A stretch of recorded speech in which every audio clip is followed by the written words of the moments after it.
5, nós vamos ler do versículo 1 a 8, é um texto bastante conhecido, e eu gostaria de meditar um pouco. Vamos ler até o versículo 11. João capítulo 5, versículos 1 a 11.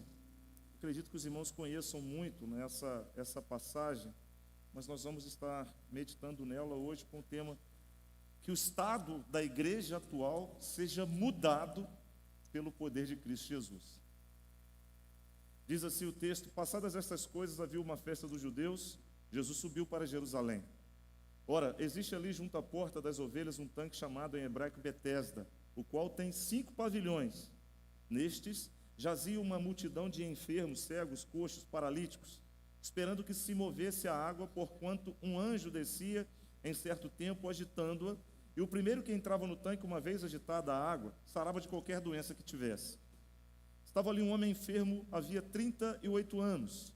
Jesus, vendo-o deitado e sabendo que estava assim há muito tempo, perguntou-lhe: queres ser curado? Respondeu-lhe o enfermo: Senhor, não tenho ninguém que me ponha no tanque quando a água é agitada, pois enquanto eu vou, desce outro antes de mim. Então lhe disse Jesus: levanta-te, toma o teu leito e anda. Imediatamente o homem se viu curado. Tomando o leito, pôs-se a andar, e aquele dia era sábado. Por isso disseram os judeus ao que fora curado: hoje é sábado, e não te é lícito carregar o leito. Ao que lhe respondeu: o mesmo que me curou me disse: toma o teu leito e anda. Que Deus abençoe a leitura da sua palavra aos nossos corações. A igreja pode se assentar em nome de Jesus. Queridos irmãos, esse texto ele tem um significado muito interessante, né, porque trata exatamente de um tanque, né, um balneário público, porque muitas das pessoas se dirigiam para aquele lugar. O seu nome Betesda, a tradução de Betesda significa casa de misericórdia. Alguns arqueólogos bíblicos vão dizer que esse tanque ficava muito próximo à porta das ovelhas, onde se entrava as ovelhas do sacrifício, e tinha lá um duto que pegava todo o sangue que era derramado no altar e despejava exatamente neste tanque público chamado Betesda. Alguns vão dizer, culturalmente, como nós vemos no texto, que de tempo em tempo a água ela era movimentada, como que se um anjo descesse, então movimentasse a água, e aquele primeiro que pulasse no tanque, ele era curado de qualquer enfermidade, e isso era exatamente a cultura tradicional da época, né? Outros vão dizer, dentro da própria arqueologia bíblica, que dentro daquele tanque existia como que um geyser, ou geyser, que era uma forma exatamente de um duto, né, que vindo das profundezas da terra, sacudia a água, e a impressão que se tinha é que aquela água era girada ou agitada em virtude desse expulsar da própria terra. São teorias, né, que nós podemos ler nos livros da arqueologia bíblica, ou alguns pensadores da própria estrutura bíblica.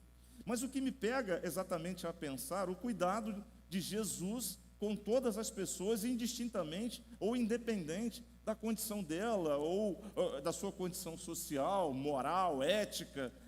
Jesus tem cuidado com todas as pessoas. E a primeira coisa que eu posso dizer para você é o seguinte: presta atenção, Jesus cuida de você, particularmente e individualmente. Jesus vê você particularmente e individualmente. Jesus compreende você particularmente, individualmente, nas suas limitações, dificuldades, no intuito desta preocupação resultar numa ação de Jesus em seu favor. Ou seja, há de se pensar que Jesus Cristo, naquele tempo, agia de uma forma pessoal, individual e particular, que não mudou no nosso tempo, cujo qual, então, através da pessoa do seu Espírito, Jesus Cristo continua pensando e agindo diretamente e pessoalmente para comigo. Nós poderíamos dizer aqui sobre a possibilidade de Jesus Cristo curar alguém. Um homem, 38 anos, né, doente, enfermo.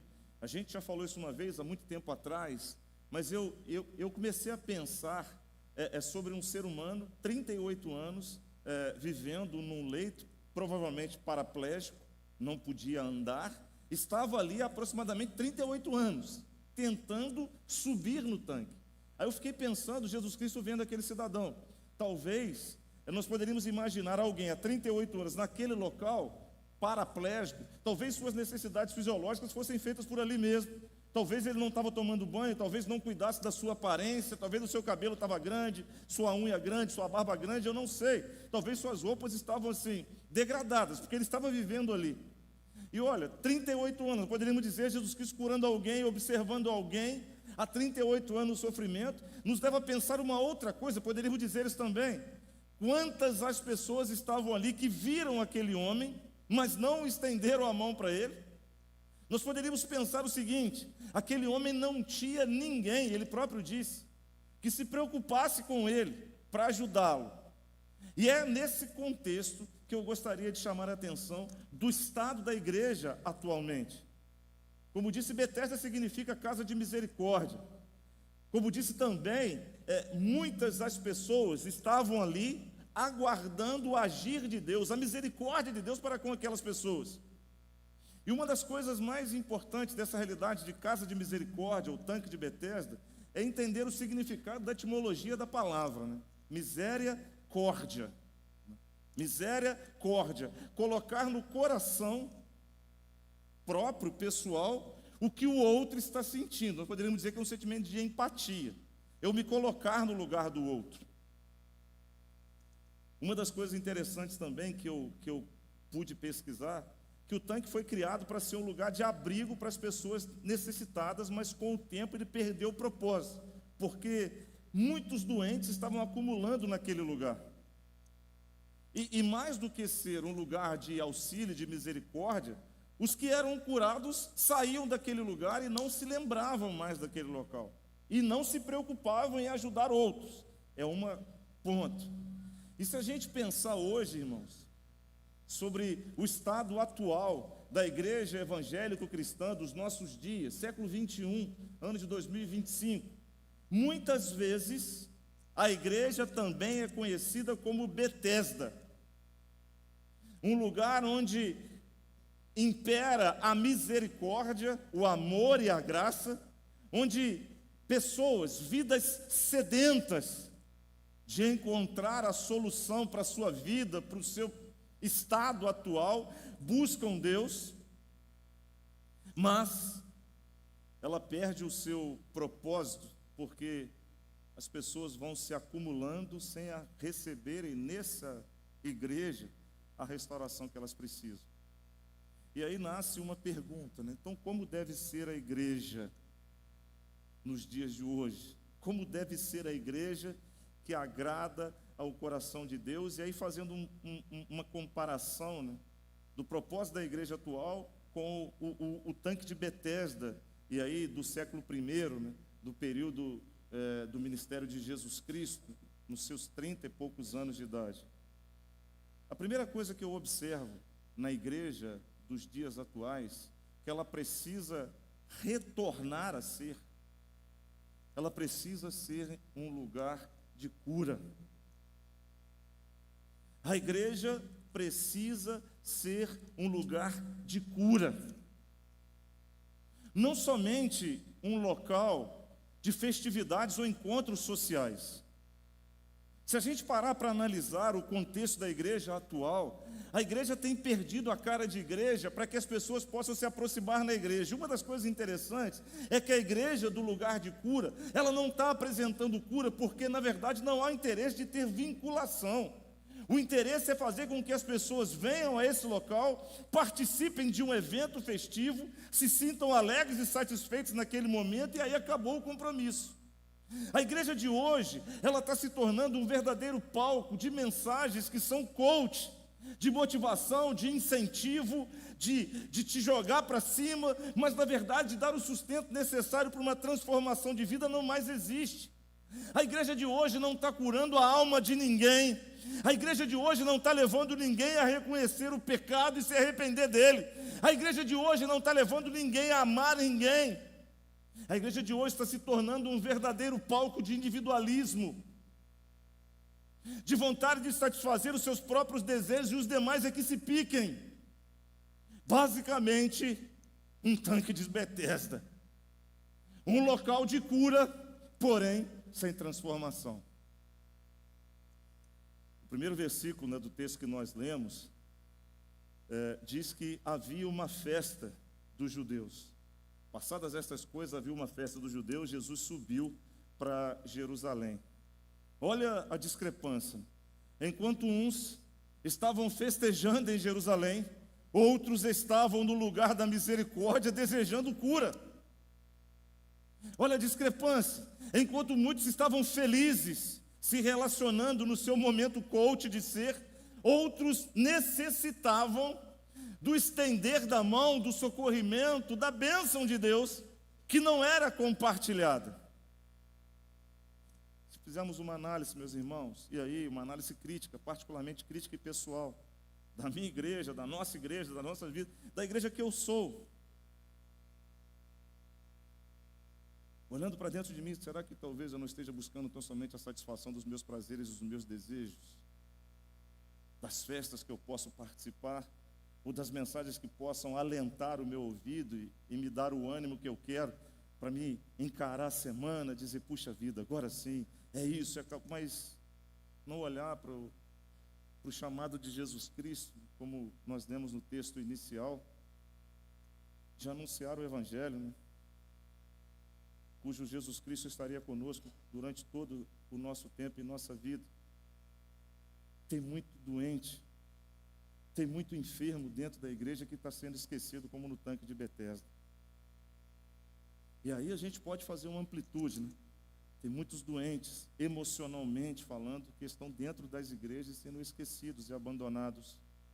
Tem muitos doentes nos seus relacionamentos, que estão no lugar da cura, mas não são curados. Tem muitos doentes necessitando de carinho, de amor e de afago, mas não são notados, como aquele que estava há 38 anos.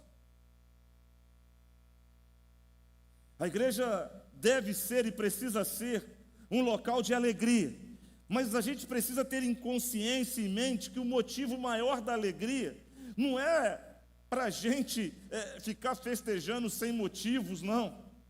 É para a gente glorificar como os discípulos que, como disse o próprio Jesus Cristo em Lucas 10, 20, alegremos-nos porque os espíritos se submetem. Não, você não deve se alegrar por isso, mas sim porque o teu nome está rolado no livro das vidas. Tem muita gente usando a pirotecnia, né? Show de fogos para dizer do poder, da autoridade, da fama, do dinheiro que Deus dá, se alegrando com as coisas que são meramente efêmeras ou passageiras.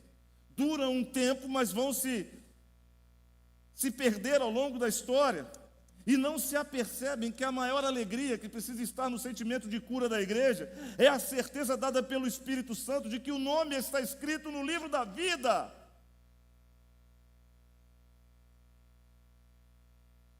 A igreja precisa ser um lugar de alegria, sim, mas como diz o texto do apóstolo Paulo, se o teu irmão está alegre, alegrai-vos com ele, esteja alegre, mas ao mesmo tempo um lugar de tristeza, porque se alguém está triste, todos precisam estar tristes com ele. Romanos capítulo 12, verso 15, alegrem-se com aqueles que estão alegres, mas chorem com os que choram. Você tem notado a tristeza do teu irmão, a enfermidade do teu irmão e da tua irmã? Você tem notado a ausência dele ou dela por questões diversas? Quantos hoje não estão sentados ao teu lado que o domingo passado estavam? Quantos hoje não estão sentados ao teu lado e domingo passado também não estavam? Nós nos tornamos o lugar de cura onde nós buscamos aqueles os quais estão enfermos dentro da igreja. Eu não estou falando nem dos que estão fora, eu estou falando dos que estão dentro. Betesda estava sendo um lugar de dor e sofrimento para muitas pessoas, mas naquele dia, Jesus veio para trazer uma alegria não vazia para as pessoas, mas uma alegria que promovia o verdadeiro sentimento da festividade, da certeza de que Deus, através de Jesus, vê particularmente, individualmente a cada um de nós. Compreende nossas necessidades e está disposto a supri-las. Por isso Ele nos chama. Observa, atenta. Tua igreja tem sido um lugar de cura para as pessoas que têm chegado até ela.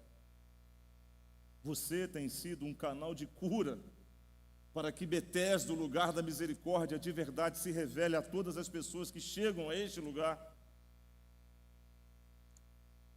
Presta atenção nessa frase que eu li essa semana. Não importa como você chega à igreja, o importante é como você vai sair dela, restaurado e curado para a glória de Deus. E nessa noite, se porventura você veio para a casa de misericórdia, lugar de cura, não interessa o que acompanhou você até aqui. O que importa é que a partir daqui, nova criatura nascerá para a glória do nome do nosso Deus. Amém? A segunda coisa que eu também observo, no lugar de cura é o ato de se estender a mão, entender o outro, se colocar no lugar do outro, mas sobretudo estender a mão. O verso 5 e 7 diz algo muito interessante. Estava ali um homem enfermo, 38 anos. O verso 6. Jesus, vendo-o deitado e sabendo que estava assim há muito tempo, perguntou: quer ser curado? Queres ficar são? Meu irmão, minha irmã, no lugar da cura, não é um lugar para a gente estar separado por pavilhões, em condição de status. Se a gente for analisar as igrejas dos dias de hoje, e eu fiquei assim, extremamente assombrado, com algumas coisas que eu estou vendo. Hoje nós temos igrejas com locais VIP. Você chega com seu carro, para num determinado local, você é recebido como convidado VIP. Você vai sentar no lugar isolado por segurança, para você não misturar com o restante. Isso é real. O convidado VIP da igreja sou eu, nos olhos dessas igrejas. E aí, nós nos tornamos verdadeiros homens e mulheres que não se rendem à atuação do Espírito Santo, porque o que importa para essa igreja sou eu. Percebe? O que importa para essa igreja sou eu. Não interessa o que vai acontecer com os outros, não interessa o que está sendo servido. O que importa é que eu estou sendo aqui o VIP desta noite. É basicamente o tanque de Betesda distribuído em pavilhões. Pavilhões eram andares, alpendres, locais especiais.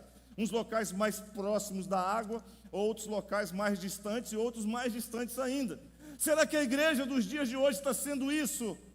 Um palco de pessoas VIPs, cujo convidado VIP da igreja, o Senhor da igreja, talvez não esteja nem dentro dela. E olha a simplicidade. Estava todo mundo ali, aguardando o momento. Vamos esperar. É a festa, os VIPs. Luzes, som, fumaça, barulho, vamos lá. E de repente Jesus, no meio de todos eles, olha para aquele homem e diz: eu sei que você está nessa situação tem muito tempo, eu te conheço. Você quer ser ajudado? Nós temos que pensar, irmãos, se na verdade nós não estamos tornando verdadeiras pessoas, que querem encontrar lugares VIPs. A igreja muitas vezes está ficando como Betesda. Há pavilhões, status, pessoas separadas pela sua condição social, pela posição que ela ocupa, quem ela é, o fulano, o beltrano, e até na sua estrutura mesmo, de cargos e hierarquias. Eu sou o pai apóstolo fulano, o vice-deus beltrano. Então, tal agora de títulos que têm sido coisas horríveis. Título não põe ninguém perto de Deus, não. Pode tirar de lá, tá? Pode tirar de lá. Querido irmão, a igreja é um lugar de cura, mas precisa ser um lugar de estender a mão. A igreja precisa ver o outro e dizer: eu estou contigo.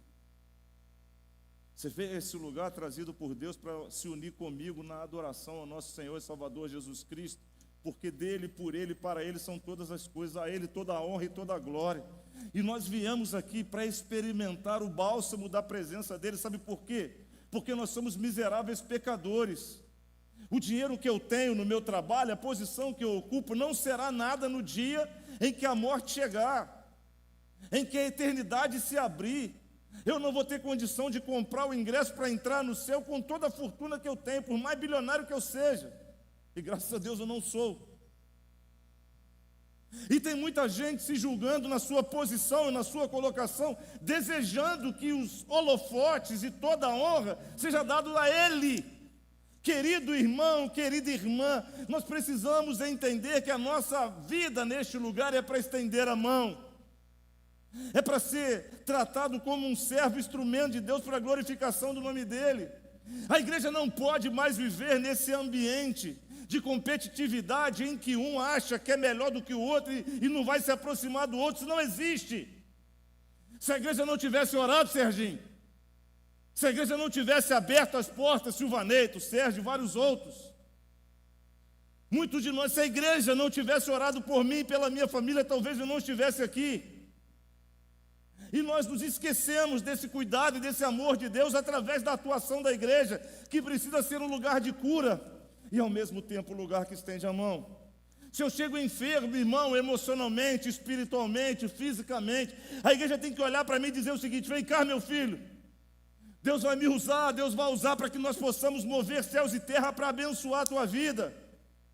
Muita gente bate a porta da igreja para pedir alimento. Às vezes dentro da igreja tem gente passando dificuldade sem alimentação. E quantas são as igrejas que nem olham para isso? Nós não podemos ser assim. Nós temos que lutar contra isso, em nome de Jesus. O interessante é que Jesus, né, o Filho de Deus, o homem, o Deus encarnado, se aproxima de alguém há 38 anos num estado deplorável, em pé de igualdade. Ele diz o seguinte: filho, quer ser curado? Eu sei da tua necessidade. Jesus não subiu em pavilhão, em andar, ou outra realidade, para demonstrar aquele. Jesus foi o mais humilde. O texto bíblico vai dizer que esvaziou-se da sua glória, se fazendo menor do que os anjos. Sabe por quê? Porque anjo não morre, para habitar entre nós e demonstrar quem nós deveríamos ser. A gente precisa urgentemente em nossas igrejas abrir mão dos pavilhões que nos separam. O progressismo faz isso muito bem. O progressismo, ele joga um contra o outro, cria pequenos nichos de pessoas para que a gente não se relacione. E isso é o inverso do evangelho. O evangelho é relacionamento com Deus e com as pessoas.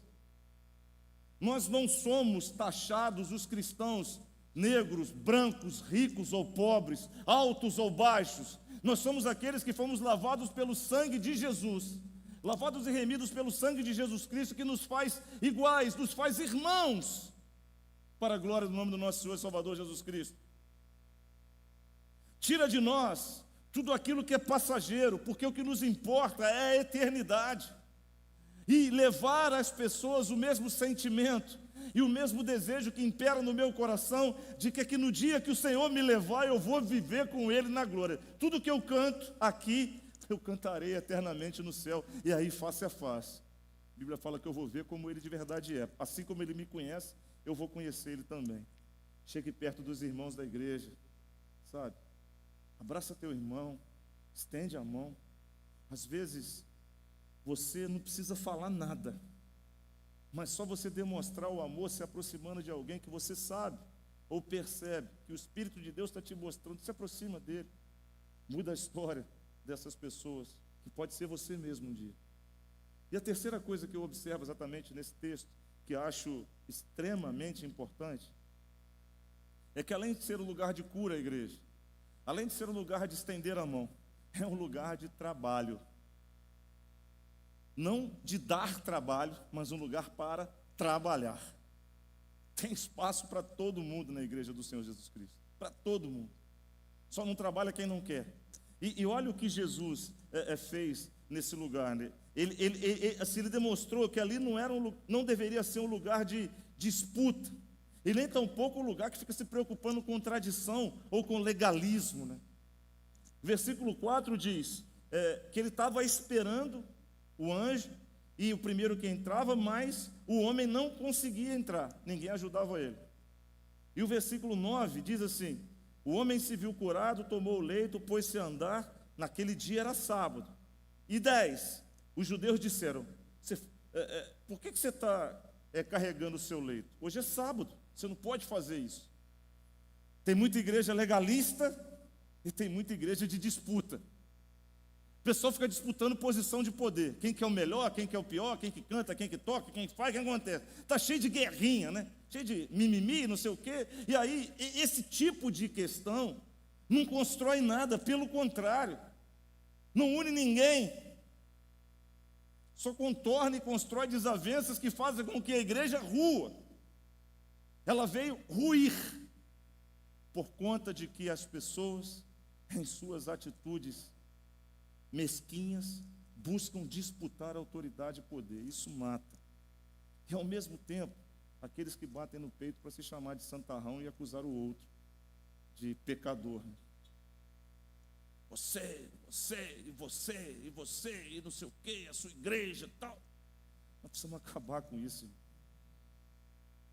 Jesus veio trazer união, comunhão, com simplicidade e humildade.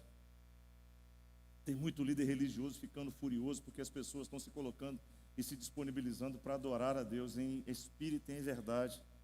Tem muito líder religioso, né, que está ficando aborrecido, chateado, porque percebe que existem pessoas que às vezes falam melhor do que ele ou conduzem melhor do que ele. É Deus usando a igreja na multiforme graça de Deus. Tem muita liderança, tem muitas pessoas de igreja que estão preocupados porque chegou um irmão que toca um instrumento, ou que fala, ou que não sei o quê, que estuda, que visita. E aí eu não consigo ser assim, eu vou tentar minar. Isso acontece nas igrejas atuais, não na igreja de Jesus Cristo que está nascendo nesse lugar, amém? E se porventura paira no coração de algum membro dessa igreja qualquer sentimento de disputa ou de legalismo, tem que cair por terra no nome de Jesus, porque o Senhor assim não nos ensina. A igreja é um lugar de cura, um lugar de estender a mão e um lugar de trabalho. Quando Jesus Cristo, no versículo 8, cura aquele jovem, a primeira coisa que ele fala é o seguinte, olha, verso 8, põe para nós aí, por favor, versículo 8 de João 5. Vamos ver se eu... Isso. Jesus disse: levanta-te, toma a tua cama e anda. Chega de ficar parado. Chega de ficar esperando as coisas. Chega de ser um verdadeiro pessoa que só quer, né, receber. Agora você tem que mostrar e dar. Toma a tua cama e anda. Na igreja do Senhor Jesus Cristo, Jesus está nos chamando. Toma a tua cama e anda. Fala da mensagem do Evangelho. Anuncia por palavras, por ações. Anuncia com o testemunho da tua vida quem é Jesus para você.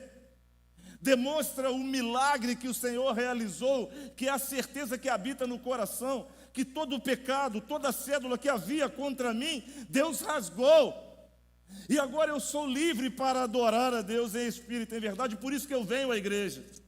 Porque na igreja, na reunião dos santos, já dizia Spurgeon, é o local onde os santos se reúnem para adoração a Deus. Neste local, eu adoro com o meu irmão, com a minha irmã, e nós somos um no mesmo espírito, numa só voz, numa só adoração, porque unidos nós somos vencedores por Cristo Jesus, nosso Senhor. E aqui, eu sou aquele que, se eu percebo que o banco está fora do lugar, eu vou colocar ele em ordem. Se eu percebo que a lâmpada está queimada, eu sou aquele que vou dizer, olha, eu vou trocar essa lâmpada.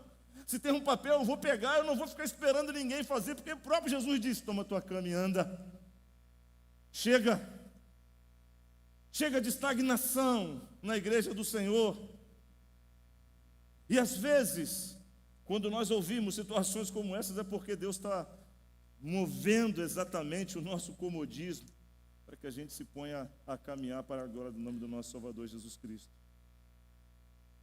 Há muitos crentes, né, que entram para a igreja, o lugar de cura, são acolhidos, são curados, mas não querem carregar a cama, né? É mais ou menos aquela historinha que a gente via lá do piano, né? Tem aquele que está embaixo do piano, carregando o piano. Tem aquele que vai do lado, olha, cuidado, você vai cair no buraco. E tem aquele que fica em cima do piano. Você não está tendo força para carregar direito o piano. Tem muito crente assim. Não amadurece, não desenvolve, não cresce. e não quer dar a Deus aquilo que de verdade ele recebeu. Dar a Deus o seu tempo, a sua vida, porque ele ainda não entregou a sua vida ao Senhor. Porque o crente que recebe essa cura, nessa palavra de ânimo, né, coach, né, motivadora, meus lindos, tal, esse cara que recebe isso e não se põe a andar, é porque na verdade ele não se converteu, não entregou a vida ao Senhor Jesus Cristo. Porque o crente de verdade, o que tem Jesus como Salvador e Senhor, ele compreende integralmente o que diz, inclusive, lá no Salmo do 24. Do Senhor é a terra e a sua plenitude, tudo que nela há, nada é meu. Nada. Nem a minha vida é minha. Tudo é de Deus. E é Ele que cuida de mim. Então eu vou obedecer-lhe e amá-lo de todo o meu coração e de todo o meu entendimento. Você tem trabalhado na sua igreja mesmo? Se colocado à disposição para cumprir a obra do Senhor? Jesus te curou, sabe? Escreveu o teu nome no livro da vida, você crê, então trabalha para o Senhor. Porque aqui é o lugar de cura, lugar de estender a mão, mas é o lugar de trabalho. Por fim,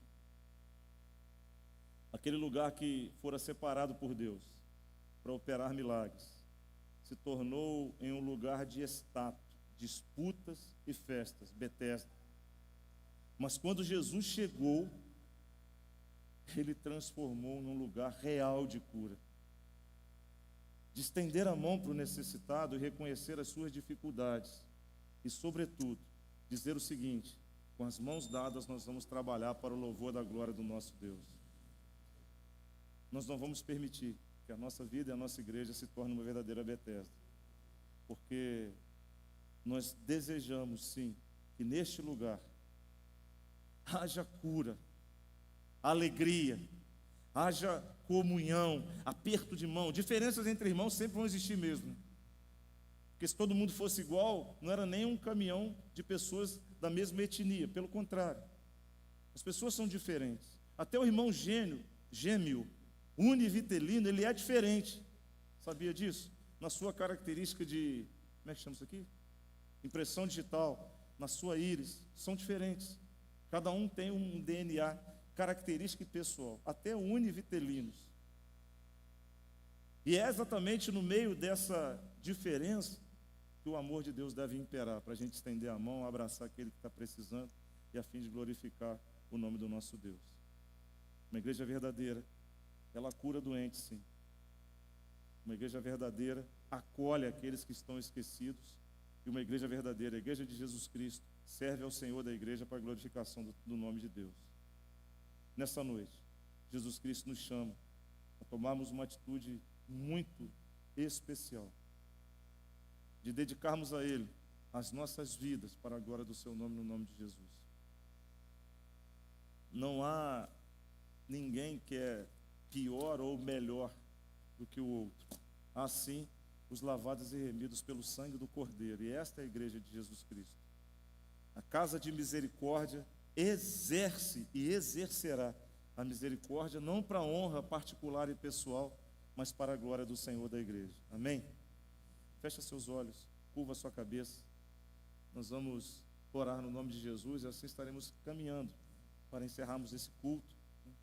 E agradeço aqui a presença de cada um dos irmãos, de suas famílias, e peço que o Senhor os leve em paz, guardados e remidos pelo sangue do Cordeiro, protegidos, e tenham todos uma semana abençoada na presença de Deus. Enquanto você está aí orando ao Senhor, né? A igreja está orando. Se porventura Deus falou contigo nessa noite, o Espírito Santo de Deus falou contigo, e você sente que deseja se tornar exatamente essa casa de misericórdia, que estende a mão, sabe? Que promove a alegria, que faz com que o trabalho para a glória de Deus aconteça de forma natural, sem impedimentos, sem barreiras. Se o Espírito Santo está falando do teu coração, que você é nesta noite um instrumento que derrubará toda palavra maldita que é lançada contra, que você é um instrumento poderoso nas mãos do Espírito Santo para bloquear qualquer ação que possa tentar impedir a glória de Deus na tua vida, na tua igreja. para que não sejamos uma Betesda onde as pessoas encontram posições VIPs, mas nos tornemos a casa de misericórdia, onde somos lavados e remidos pelo sangue do Cordeiro, a todos quantos chegam e a tantos quantos que permanecem. Eu quero orar por você. Deus abençoe. Deus abençoe. Deus abençoe. Deus te abençoe. Lá atrás, Deus abençoe. Deus abençoe. Deus abençoe lá em cima. Deus abençoe. Se você quiser, pode levantar sua mão. Ninguém está olhando. Deus abençoe. Deus abençoe. Eu só quero orar por você. Se você de verdade sente que o Espírito Santo de Deus tem tocado no teu coração, eu quero orar pela tua vida, Senhor. Deus te abençoe, meu filho. Oremos ao Senhor. Fecha teu. Deus abençoe, meu filho. Deus abençoe. Deus abençoe você também, João. Há mais alguém? Quero orar por você. Pai amado, Pai querido, em nome de Jesus Cristo, nosso Senhor e Salvador, nós adoramos a Ti e agradecemos por tudo que vimos e ouvimos da parte do Senhor neste lugar. Muito obrigado. Obrigado por cada palavra, por cada cântico e pela mensagem, ó Deus, que o Senhor nos entregou nesta noite. Queremos, ó Deus, ser o lugar de cura, onde estendemos as mãos e onde trabalhamos para o louvor da Tua glória, sem distinção, sem palavras de desânimo ou palavras contrárias, onde impera, ó Deus, a vontade do Senhor para a glória do Teu nome, porque se estivermos no centro da Tua vontade, ó Deus, somos abençoados e felizes. Ó Deus, o Senhor que nos sonda e nos conhece, tem visto aqui os Teus filhos e filhas que Suas mãos levantaram nesta noite. Cada um, ó Deus, com o seu desejo, com o sentimento que fora tocado em Teu coração, cujo qual o Senhor está vendo neste momento. Então, no nome de Jesus, derrama, ó Deus, da Tua graça, do Teu poder e da unção do Senhor sobre a vida dos Teus filhos e filhas para a glória do Teu nome, em nome de Jesus. Promova, ó Deus, o manifestar da Tua graça. Promova, ó Deus, a glória do Senhor na vida dos Teus filhos e filhas, suas famílias, lares, projetos, sonhos, em nome de Jesus. E que a glória do Senhor seja plena. Concede a nós, a Tua igreja, ó Deus, uma noite abençoada e em paz na Tua presença. Uma semana, ó Deus, próspera, rica, livra-nos do mal. Guia-nos, ó Deus, e nos fortaleça em nome de Jesus. Muito obrigado. E agora, o grande amor de Deus, que a graça salvadora de Jesus, o Filho, as doces e eternas consolações do Santo Espírito do Senhor sejam derramadas sobre a igreja do Senhor Jesus Cristo reunida neste lugar, nesta noite, sobre a vida dos Teus filhos e filhas que Suas mãos levantaram, seus lares, famílias, em nome de Jesus, e sobre todo o povo de Deus, espalhado por toda a face da terra hoje e para todo sempre. Amém e amém. Que Deus nos abençoe, meus irmãos, em oração silenciosa e com o pós-lúdio do grupo de louvor. Encerramos o culto dessa noite. Tenham todos uma boa noite, uma boa semana.